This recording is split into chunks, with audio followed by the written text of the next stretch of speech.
pero quedaos vosotros en la ciudad de Jerusalén hasta que seáis investidos de poder desde lo alto. Me da gusto saber, hermanos, que también el Escuela Dominical está llevando el tema de misiones, porque es importante para la iglesia que entendamos qué es misiones, por qué misiones. El tema que traigo ahora es ¿por qué misiones? Hace más de 2000 años, Jesucristo ordenó a sus discípulos a ir por todo el mundo y predicar el evangelio a toda criatura. Eso lo tenemos en la Biblia bien claro. Y a través de los años, los cristianos, los obreros, los misioneros han hecho una labor buena en el mundo. La iglesia ha experimentado en los últimos 200 años un crecimiento sorprendente de la obra de Dios. Algunas estadísticas estiman que hay más de 700 millones de cristianos evangélicos en el mundo. No es suficiente, pero es bastante la cantidad, 700 millones de cristianos evangélicos. Mediante el esfuerzo que nosotros hacemos, miles de iglesias, millones de cristianos dan su aporte tal vez financieramente. Hay adelantos en la tecnología en la cual podemos nosotros evangelizar en este instante acá y que llegue a la China, por decir así, en un par de segundos. Entonces la tierra prácticamente está evangelizada. Sin embargo, la tarea que tenemos por delante, humanamente hablando, falta concluirla bastante como hijos de Dios. Los cálculos más serios, que todavía es necesario plantar iglesias alrededor de 8,000 etnias. 8,000 etnias vienen siendo pueblos, tribus, lenguas, personas atrasadas de la civilización muchas veces, que aún el evangelio no ha entrado, y es que nosotros todavía estamos cortos en este asunto.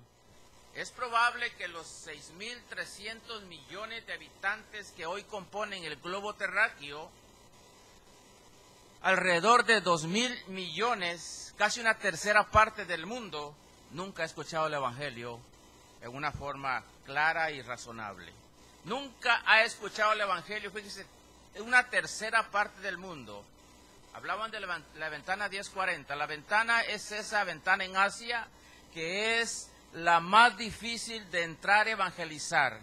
Por eso, cuando hablamos hace un mes sobre Camboya, ¿por qué Camboya? Porque ahí es una ventana bien fácil para entrar el evangelio a otras partes donde es muy difícil entrar a través de una Biblia. Usted no puede entrar a esos lugares con una Biblia y decir, mire, yo soy evangélico, vengo a predicar el evangelio. ¿Por qué? Porque le van a cortar la cabeza inmediatamente. No es fácil tener ese valor de agarrar esa Biblia. A veces tienen que meter la Biblia de contrabando para poderla llevar a esos lugares. Se ha dicho con razón que todo efecto obedece a una causa. ¿Cuáles son las causas que han impedido que se complemente la evangelización del mundo a nuestra generación, a esta generación en la que estamos? ¿Cuál es la causa? Una de las causas principales viene siendo la pereza espiritual, la búsqueda que no queremos buscar del Señor. Decimos que queremos evangelizar, que queremos ayudar, queremos hacer esto, pero la verdad es que nos cuesta mucho decir, yo voy a despegarme de mis $25 que voy a llevar a mis hijos a McDonald's este día, pero lo voy a dar para la obra misionera. Es lo que nos cuesta hacer muchas veces. ¿Por qué? Porque estamos apegados a lo que nosotros vemos, pero no vemos a través de esas gentes que necesitan del evangelio. Se conocen cuáles las razones por las cuales este bendito plan del evangelio no ha sido concluido.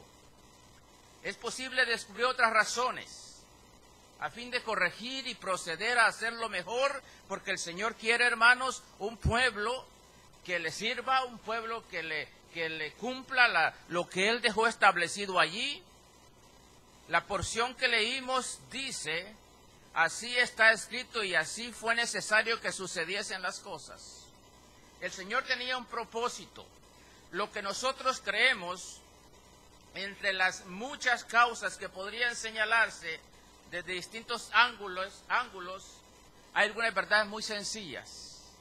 Pero vamos a ir a la palabra de Dios, vamos a tomar conciencia. ¿Qué es tomar conciencia? Significa tener conocimiento de ciertos hechos, verdades o realidades con el propósito que produzcan cambios concretos en nuestro alrededor. Es el tomar conciencia.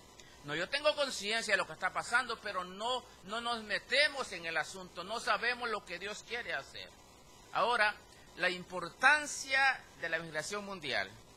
La obra misionera no es simplemente una cosa de la iglesia que se le ideó a la iglesia poner y vamos a echarla adelante. No, la obra misionera empieza desde el Génesis. Soy estudiante escuela dominical, que desde el Génesis empieza la obra misionera. Se le encomendó a un hombre esa obra y ha sido transferida a través de los siglos y siglos, y ahora nosotros la tenemos. Es una tarea, no es simplemente una cosa que digamos hoy ponemos banderas y qué bonito se ve. Se ve la bandera de Israel, se ve la bandera de Guatemala. ¿De dónde es esta? Oh, de Honduras. Se ve la bandera de México. Sí, ahí está. Chiquitita, pero está. Se ve la bandera de todos los países, pero no es solo que adornemos bien la iglesia. Es que nosotros tenemos una tarea importantísima. Siempre he dicho, y vuelvo y lo repito, hermanos, cada culto de oración debe orarse por las misiones, porque no es una vez al mes que se celebra misiones. La misión del cristiano es todos los días de nuestra existencia en este planeta, para que nosotros llevemos a tarea. No es simplemente una cosa que se le dio el que empezó la obra Amigos. No, la obra Amigos es misionera. Lo sabemos desde el principio nosotros. Nosotros somos el fruto de unos misioneros que llegaron a Guatemala, que llegaron a Honduras, que llegaron a México, que llegaron a otras partes del mundo, llevando el bendito evangelio y, como dijimos en la mañana, dejando lo más importante, comodidades. Hay quienes murieron allá, camino de Guatemala a Honduras, abajo de un árbol, ahí quedó y nunca más volvió a saber de la luz del día. Eso es lo que Dios quiere, unos corazones dispuestos. La suprema tarea de la iglesia es que nosotros como iglesia evangelicemos al mundo, no que simplemente vengamos a la iglesia por venir. Tengamos un propósito por qué venir, y es que las demás conozcan que Jesucristo salva, que Jesucristo sana, que es el mismo ayer, hoy y por los siglos. Esa es la tarea de la iglesia. La primera tarea que Jesús hizo después de resucitar, el único tema que ocupó en su mente a los discípulos durante 40 días fue que mencionó antes de subir al cielo, fue el plan divino de salvación. Ese fue lo que se enfocó él los 40 días después de haber resucitado los muertos, el plan supremo de salvación. Él dijo allá en Juan 4:34, mi comida es que haga la voluntad del que me envió y que acabe su obra.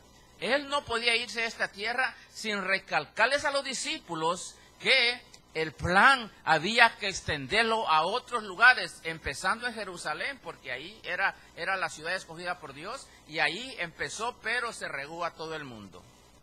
La suprema importancia de la obra misionera mundial fluye, hermanos, a través de las páginas de la Biblia. Empezamos en Génesis y terminamos en Apocalipsis, y vemos que toda la Biblia menciona la palabra misión para nuestras vidas.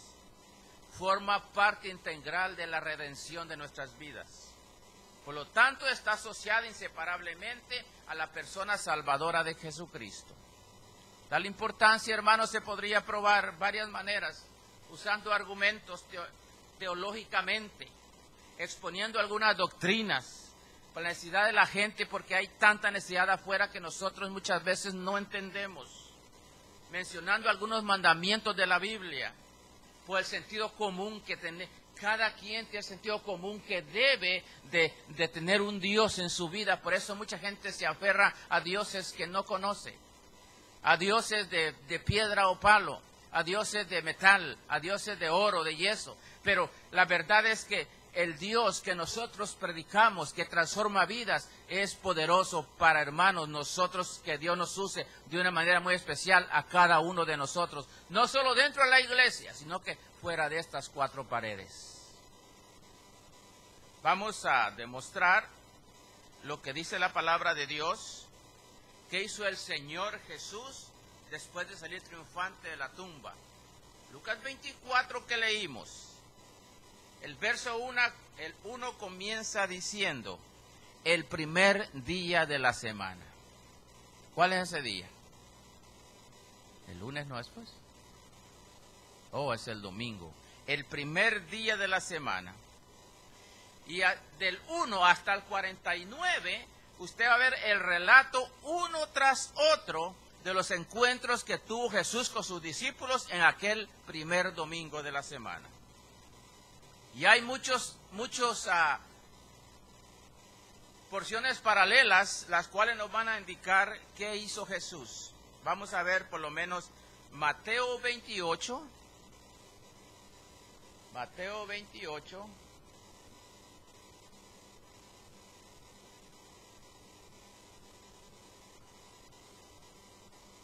1 al 10.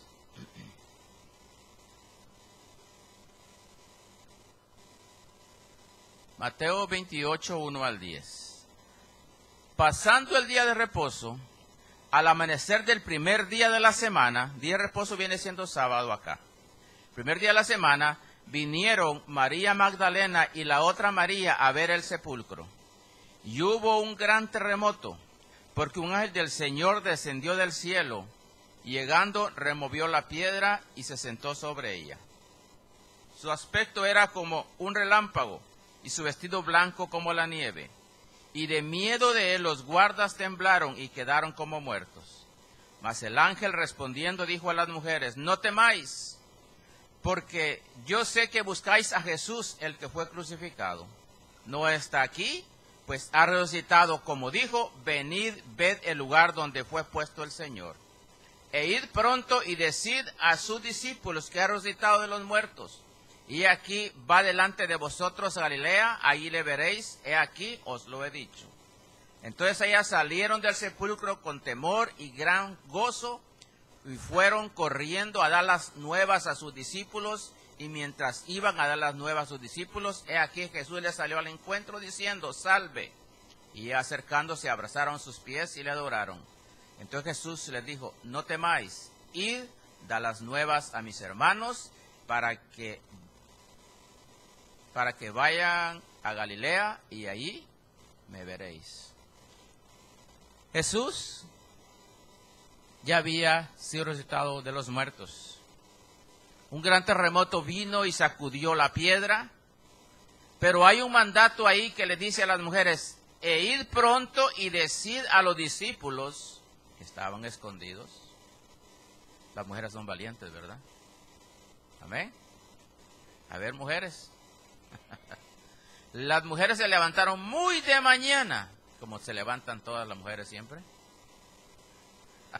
Ahí no hay muchos amenes. Muy de mañana. Y fueron al sepulcro. Y le dijo el Señor, vayan y digan a los discípulos lo que acaban de ver. Siempre hay un mandato. ¿Qué tal si las mujeres hubieran dicho, oye, tal vez soñamos vos? O tal vez fue que pensamos. No, hombre, es que Jesús no pudo haberse levantado de los muertos. Pero había una misión que cumplir y ellas fueron. Y más adelante, por si al caso, el ángel se les aparece otra vez el Señor. Y les dice, id y da las nuevas a mis hermanos. Eso es el mandato que nosotros tenemos aquí en esta tierra, hermanos, predicar el Evangelio. Qué tremendo es cuando nosotros nos guardamos las cosas para nosotros y decimos, bueno, Dios ya hizo la obra, ya soy salvo, Jesús, ven pronto, ojalá que tú vengas mañana porque ya me salvé, ya está el asunto concluido. Pero ¿qué de los demás? ¿Qué de mi familia? ¿Qué de mis hermanos? ¿Qué de mis amigos? ¿Pensamos nosotros en ellos? Estas dos mujeres habían recibido el mensaje del ángel y corrieron a dar las buenas noticias. Es lo que nosotros tenemos que ver también. Vamos a Marcos. Marcos 16.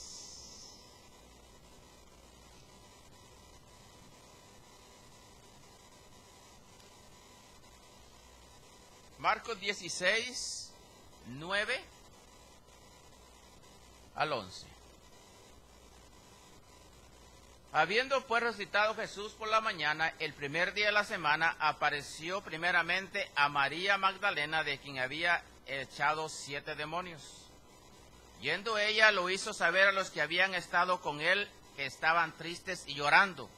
Ellos, cuando oyeron que Jesús vivía y que había sido visto por ella, ¿qué dice? No le creyeron. Quiero que usted llegue con ese gozo, hermano, a alguien. Hermano, fíjese que Jesús me dijo, Jesús me mostró en visión. ¿Será? ¿Será cierto usted? ¿Comió ayer o no comió? Qué gozo siento, dijo un hermano. Y uno le dice, ¿de cuál fumó? Hermano, es que a veces nosotros no entendemos. Esta mujer, Jesús había sacado de ella, ¿cuántos demonios? 7. Estaba agradecida con Dios. Es que mientras más agradecidos estemos con Dios, más vamos a dar testimonio de quién es Dios en nuestras vidas. Mi hermana me dijo una vez, yo no tengo testimonio, yo toda la vida he sido evangélica. Es el testimonio más grande, que siempre ha sido cristiana. Y esta mujer que había sacado 7 demonios, Jesús se le presenta y le dice, va. Y ella va y dice que fue corriendo, y cuando llegó, yo creo que, no sé, estaba Tomás ahí, pero ¿será? Le dijo Tomás. Es cierto. Aún Pedro estaba ahí, pero no le creyó. Pero ella fue y cumplió la misión. Nosotros tenemos que ir, hermanos, y predicar la palabra de Cristo a toda criatura. Nos crean o no nos crean. Pero su deber es predicar la palabra. Y es lo que tenemos que hacer. Lucas 24 es una porción un poco larguita, pero la vamos a ver. Es lo que los lleva ahorita, y habla de 2 discípulos, del 13 al 32, no lo vamos a leer todo, lo voy a parafrasear nada más. De 2 discípulos que iban tristes hacia Emaús. No menciona el nombre de los discípulos, pero dice que iban tristes. ¿Qué iban ellos pensando? Ya nos mataron al jefe, ya, ahora ¿qué vamos a hacer? Teníamos esperanza que él fuera el Cristo. Y de repente se les aparece Jesús. Y les dice, ¿por qué están tristes? No, es que pasó esto, solo el extranjero que no sabe eres tú, que pasó esto y aquello y lo otro. Y no le conocieron. ¿Por qué no le conocieron?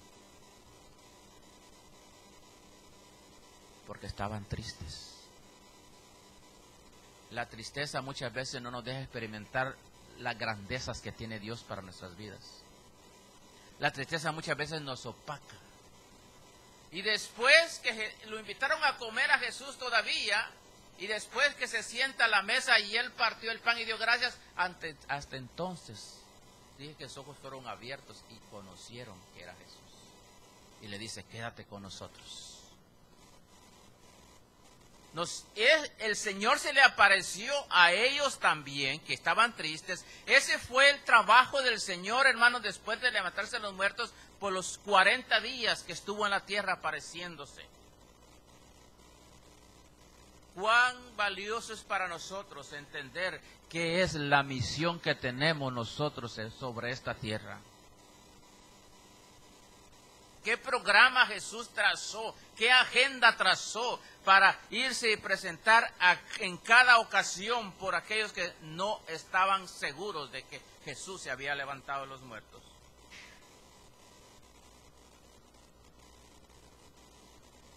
Ahora, ¿qué pudo haber dicho uno de persona después de haber sido azotado, después de haber sido muerto, después de resucitar, después de ser latigado, después de una corona de espinas. La primera vez que Jesús se le presentó a los discípulos no fue para quejarse. No fue a decirles, mire, estoy cansado, quiero una cama y déjenme descansar, no quiero levantarme por 40 días, ahí voy a estar acostadito. Ustedes porque están ahí tranquilos, pero yo vengo de resucitar de los muertos. No tengo ganas de hablar ahora, ahí voy a estar tranquilo, no se preocupe por mí. No pidió una cama para descansar y hay unas camas tan sabrosas ahora que se levanta la cabecera así, mire. Y se acuesta y no se siente que la otra persona se mueve a la par. No pidió una cama de esas. En varias ocasiones dice la palabra de Dios que se apareció a ellos y lo primero que le dijo es, paz a vosotros. Paz a vosotros. ¿Por qué les dijo paz a vosotros? Porque estaban atemorizados, estaban temblando, estaban escondidos, tenían miedo. Usted podrá decir, ay hermano, qué cobarde los discípulos, ¿verdad? No, hombre, yo hubiera estado ahí, yo me pongo al frente en la puerta. Pero en esa situación, estar en esa situación, a Jesús lo habían matado. Ellos estaban escondidos, los romanos los andaban buscando para matarlos ellos también.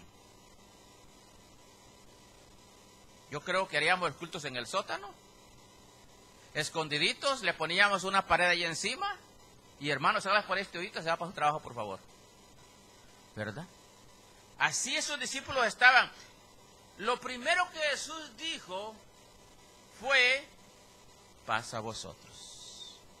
Él no empezó a decir que tuvo una terrible situación, que fue dolorosa. Pudo haberse quejado de la cruz, pudo haberse quejado del dolor que sintió, pero él sintió dolor cuando dijo, Dios mío, ¿por qué me has desamparado? No pudo hablar de eso, pudo decir lo que él sentía, o tal vez pudo referirse a la forma en que los soldados lo trataron, o pudo decir, o que ellos se jactaban de lo que le hicieron a él. Sin embargo, él no dijo nada de eso. La primera cosa que hizo ese primer domingo después de resucitar fue decirles que tenían un trabajo, un plan divino para que ustedes vayan y prediquen.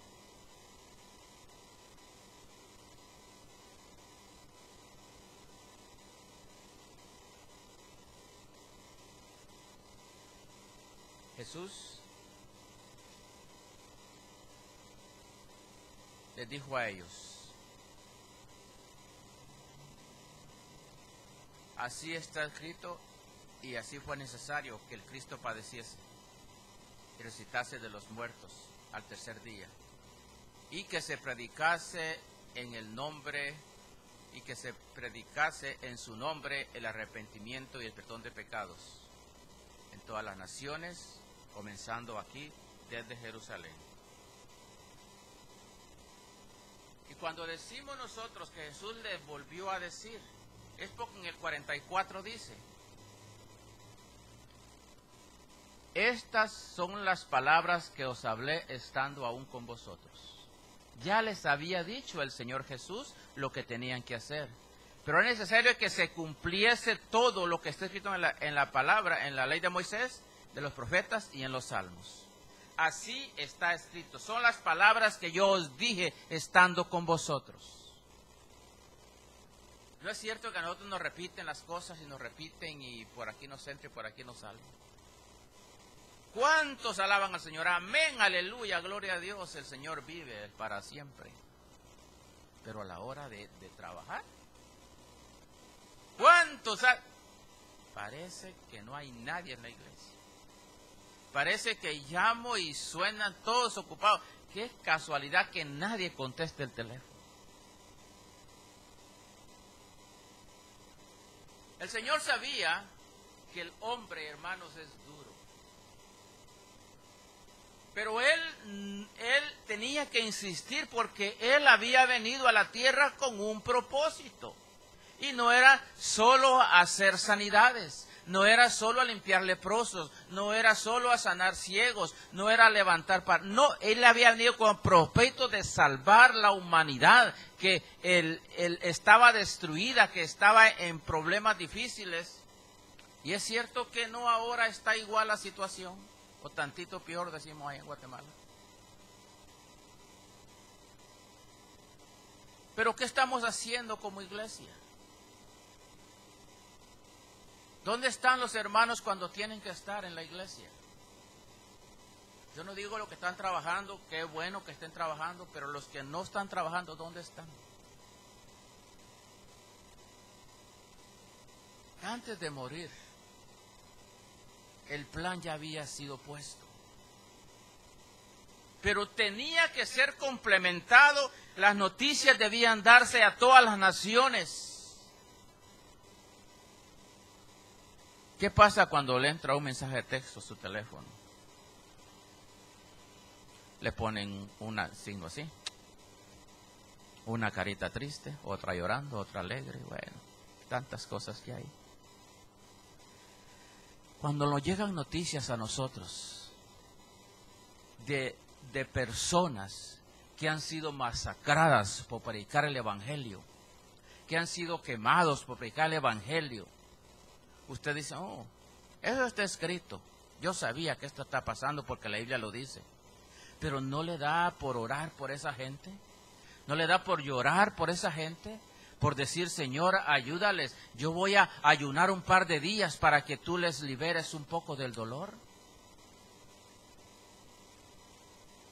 Muchas veces no hacemos eso. Muchas veces vemos la noticia y decimos, bueno, está pasando, ya Cristo viene, ven pronto, Señor Jesús. Pero tenemos que orar por esa gente que está sufriendo, por esa gente que está padeciendo a causa del Evangelio.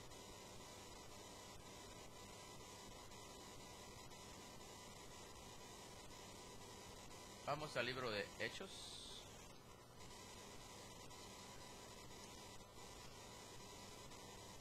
En el capítulo 1, vamos a ver dos hechos notables ahí, en Hechos capítulo 1, 1 al 9. Hechos 1, 1 al 9. En el primer tratado, oh Teófilo, hablé acerca de todas las cosas que Jesús comenzó a hacer y a enseñar, hasta el día que fue recibido arriba, después de haber dado un mandamiento por el Espíritu Santo a los apóstoles que había escogido, a quienes también después de haber padecido se presentó vivo con muchas pruebas indubitables, apareciéndoles durante 40 días y hablándoles acerca del reino de Dios. Y estando juntos les mandó que no se fueran de Jerusalén, sino que esperasen la promesa del Padre, la cual les dijo, oísteis de mí. Porque Juan ciertamente bautizó con agua, mas vosotros seréis bautizados con el Espíritu Santo dentro de no muchos días. Entonces los que estaban reunidos le preguntaron, diciendo, Señor, ¿restaurarás el reino de Israel en este tiempo? Y les dijo, no os toca a vosotros saber los tiempos o las sazones que el Padre puso en su sola potestad, pero recibiréis poder cuando haya venido sobre vosotros el Espíritu Santo, y me seréis testigos en Jerusalén, en Judea, en Samaria y hasta el último de la tierra. Y habiendo dicho estas cosas, viendo ellos, fue alzado y le recibió una nube que lo ocultó de sus ojos. Dos declaraciones que confirman lo que estamos exponiendo. En el verso 3 dice, después de haber padecido, se presentó vivo con muchas pruebas indubitables, apareciéndolo durante 40 días y hablándole ¿de qué? Del reino de Dios. No puede haber otro tema importante o principal como hijos de Dios, hermanos, que el tema del reino de Dios. Cuando nosotros nos juntamos como iglesia, es porque tenemos un solo propósito, y es de que el reino de Dios sea expandido a todas las naciones. Antes de morir había declarado, y será predicado el evangelio del reino en el mundo para testimonio de todas las naciones, de todas las etnias, y entonces vendrá el fin. El fin de nuestro tiempo el fin del mundo quizá no sea mañana ni pasado mañana.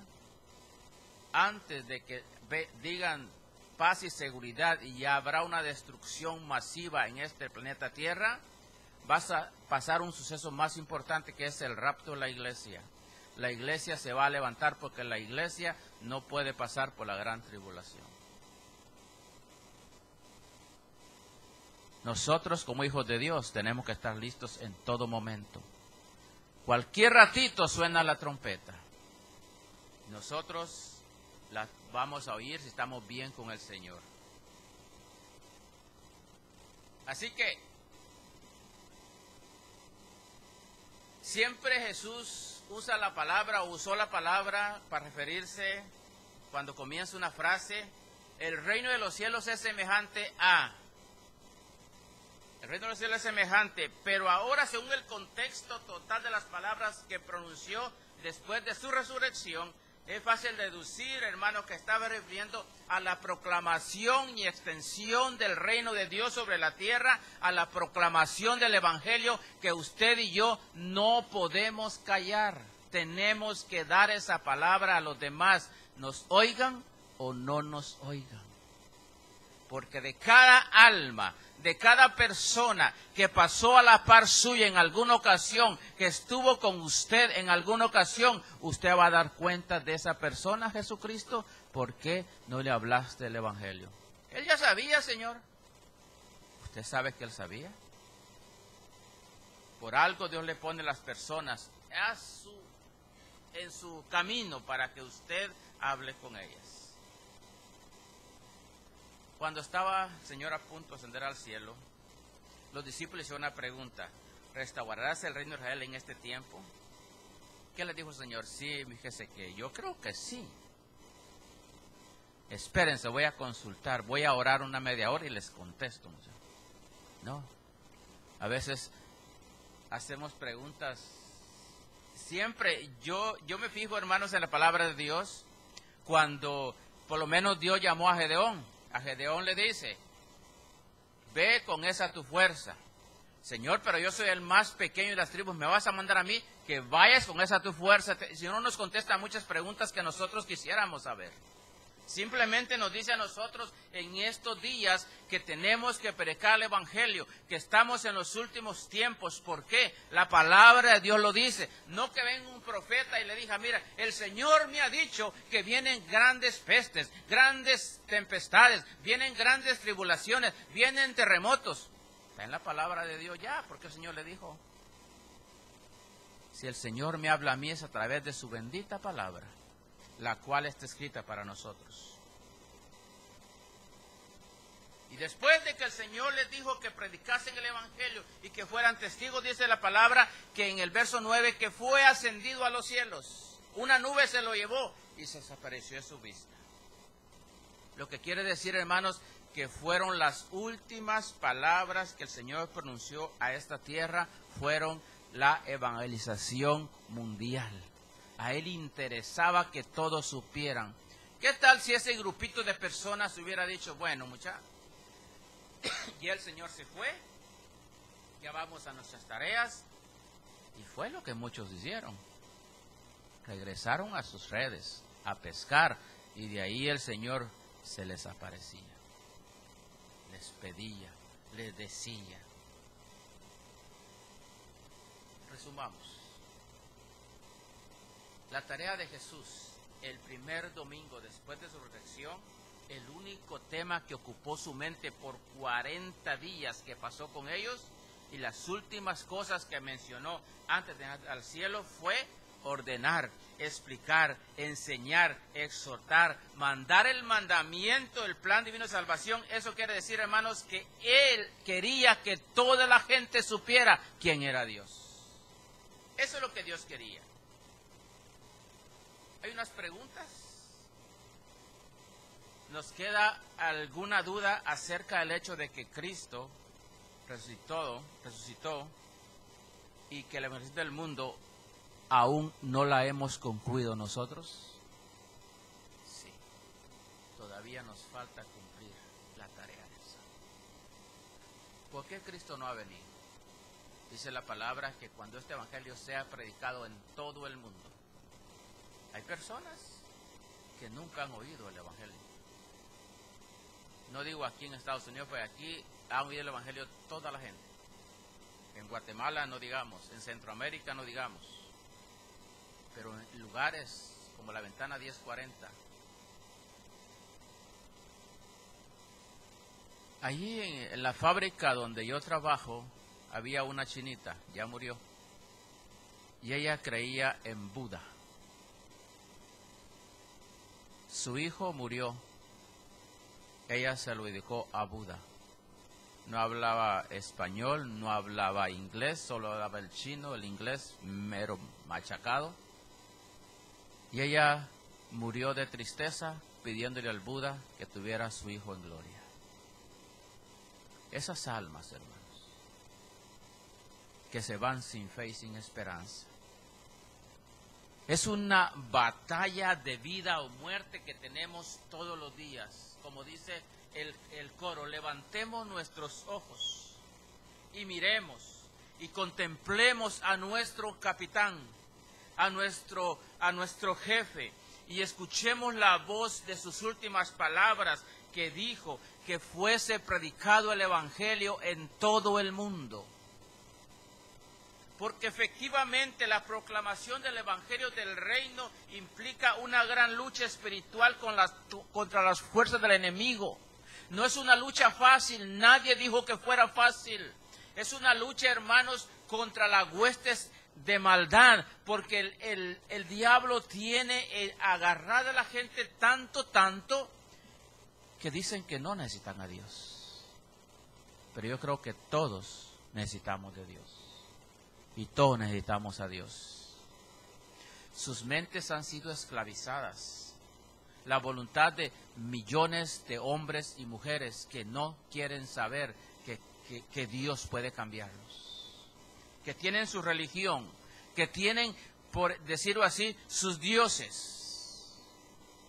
Las órdenes del Señor fueron claras, precisas y fueron permanentes, son para toda la vida. No hay lugar para dudas ni ambigüedades de esas órdenes que Dios dio. Solo Jesucristo podría delinear en términos tan exactos e inconfundibles la gran comisión.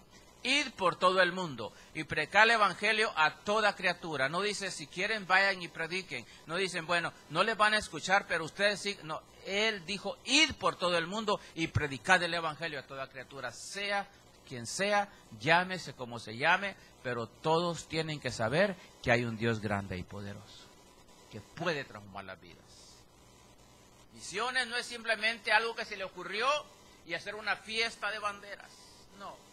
Misiones no es algo que se le ocurrió a alguien y decir, voy a mandar a este misionero allá para cierto lugar, allá que se muera de hambre, allá a comer cascabel o comer ranas o comer pollitos, huevos güeros con pollitos adentro, allá que coman lo que quieran.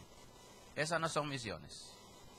Misiones es que nosotros, hermanos, sigamos sosteniendo. Yo le digo una cosa, la iglesia que sostiene y que es misionera es una iglesia que es bendecida por Dios. Eso es así. Porque mientras más damos para el Señor, no es dinero para nosotros, no es dinero para enriquecernos.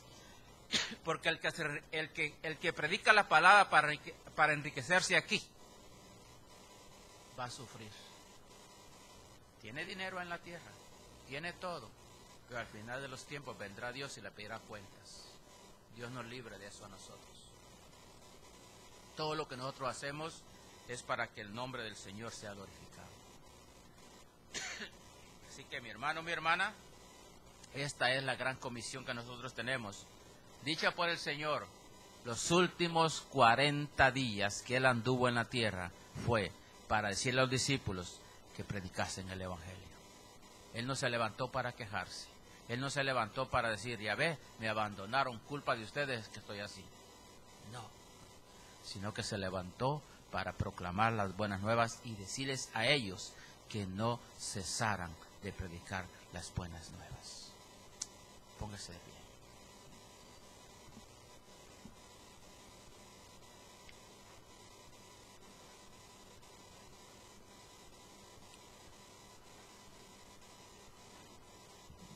El próximo domingo será ayuno y oración. ¿Saben el propósito? ¿Tienen un propósito usted? Siempre los propósitos los hacemos, vamos a pedir, vamos a decirle al Señor que nos dé. Pero el propósito de este ayuno del próximo domingo es darle gracias a Dios. No le vamos a pedir nada. Dale gracias a Dios por este año 2017 que pasó, por las victorias que nos dio. Y que el Señor siga bendiciendo su iglesia. Es todo lo que vamos a hacer. No le pida nada al Señor, no le ponga petición, simplemente darle gracias a Dios por el año que pasó y que estamos en victoria. Amén. Vamos a orar. Señor, te damos gracias. Estamos delante de tu presencia una vez más. Ayúdanos, Señor, a cumplir la gran comisión que ha sido dada a tus hijos. Que como hijos tuyos, Señor, sepamos extender ese reino. Que no nos quedemos callados cuando tenemos que hablar, sino que, Señor, seas tú obrando a través de nosotros. Usa a tus hijos, usa a tus siervos, Señor, para que puedan seguir predicando tu palabra en todo momento y en todo tiempo, Señor. Bendecimos tu nombre, alabamos tu nombre, Señor, porque nos has puesto como atalayas para poder anunciar que tú vienes pronto a esta tierra. Gracias te damos, Señor. Bendice cada hermano, cada hermana. En el nombre de Jesús oramos, Señor. Amén y amén. La hermana que dirige con nosotros.